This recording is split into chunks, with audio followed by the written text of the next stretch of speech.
Welcome back, everybody. Here's the topic in this video segment. Here's the source, History Channel. The United States deported 1 million of its own citizens to Mexico during the Great Depression. Up to 1.8 million people of Mexican descent, most of them American born, were rounded up in informal raids and deported in an effort to reserve jobs for white people.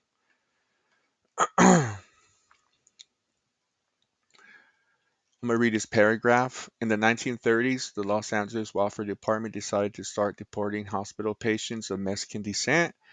One of the patients was a woman with leprosy who was driven just over the border and left in Mexicali, Mexico. Others had tuberculosis, paralysis, mental illness, or problems related to old age. But that didn't stop orderlies from carrying them out of medical institutions and sending them out of the country. These were the repatriation drives, a series of informal raids that took place around the United States during the Great Depression. Local governments and officials deported up to 1.8 million people to Mexico, according to research conducted by Joseph Dunn, a former California state senator. Dunn estimates around 60% of these people were actually American citizens, many of them born in the United States to first generation immigrants. For these citizens, deportation wasn't repatriation, it was exile from their country. I think it's bigger than 2 million people. Um, Look at the logic behind these raids was that Mexican immigrants were supposedly using resources and working jobs that should go to white Americans affected by the Great Depression. These deportations happened not only in border states like California and Texas, but also in places like Michigan, Colorado, Illinois, Ohio, and New York. In 2003, a Detroit-born U.S. citizen named Jose Lopez testified before a California legislative committee about his family's 1931 deportation to Michoacan. I don't know how to say that. A state in western Mexico. So, if you're Hispanic, Latino watching this video, do not support the Republican Party. Do not support Donald Trump when they talk about illegal immigrants. Don't mistake that he and the Republican conservative Christian Party is not talking about people like me and you. They view all of us as illegal immigrants. And that's why we still get paid low wages for laborious work throughout the United States of America. And this is September 5th, 2024. And connect the dots to how Texas, the Republican conservative Christian Party, that the government of Texas is now politically persecuting the LULAC members because um, they're sending out mail registrations so that other Hispanic and Black and White and Native American and Asian, whoever, right, so that they can register to vote because the Republican Party knows that they're going to lose this year. They're going to lose to Kamala Harris and Tim Walz. And now they're suppressing the Hispanic Latino vote. And remember, these LULAC members were not charged. It's been 2 weeks later and they haven't been charged. It's just a political stunt and it's suppression of our voice.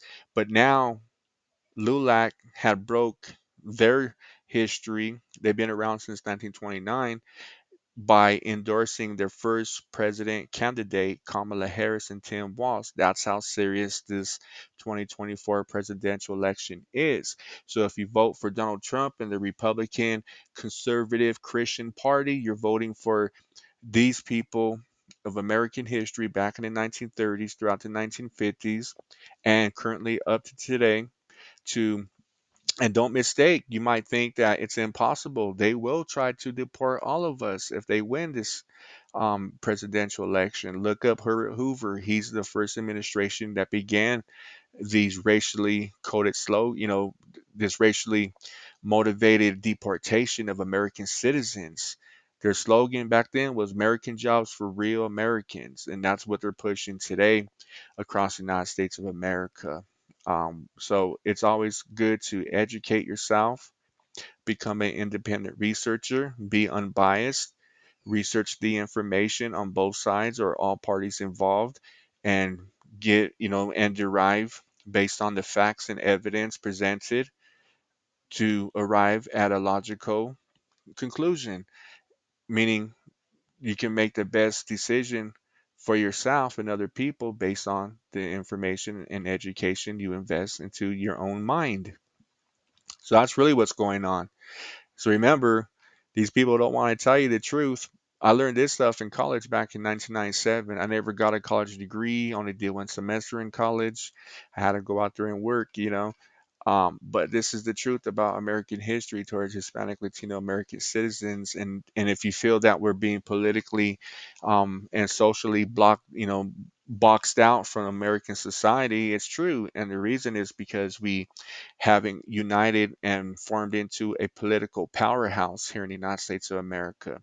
I believe and I think since LULAC is endorsing Kamala Harris and Tim Walz, that we should follow in line and support LULAC. If you can make donations, they have offices throughout the United States of America. Make donations. This is a civil rights, group and activist, even for American veterans. Donate money to them to help them, to put us into the political arena so we can have representation of ourselves in in the politics here in the United States of America, and we can use this power to make this a equal country, better life, better wages, better education.